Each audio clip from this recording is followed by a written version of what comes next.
France ও বসনিয়ায় তীব্র তুষারপাত এবং ঠান্ডা আবহাওয়ার কারণে এখন পর্যন্ত ৬ জনের মৃত্যুর খবর পাওয়া গেছে। ইউরোপ জুড়ে বাতিল হয়েছে শত শত ফ্লাইট। বিমানবন্দরে যাত্রীদের দীর্ঘ লাইন।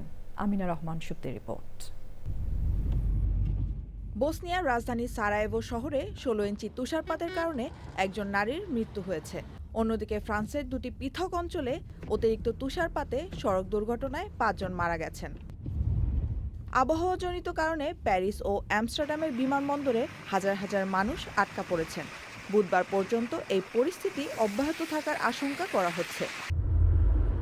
ফ্রান্সের জাতীয় আবহাওয়া পরিষেবা জানিয়েছে, বুধবার তুষারপাত এবং কালো বরফের কারণে ৩৮টি স্থানে কমলা সতর্কতা জারি করা হচ্ছে। দেশের কিছু অংশে ট্রেন পরিষেবা বাতিল করা হয়েছে। বুধবার আমস্টারডামের শিফল বিমানবন্দরে ৪০০টিরও বেশি ফ্লাইট বাতিল করা হয়েছে, যার ফলে শত শত যাত্রী আটকা পড়েছেন। অনেকেই সংযোগকারী ফ্লাইটে উঠতে পারেননি। Amina Rahman Supti, channel I.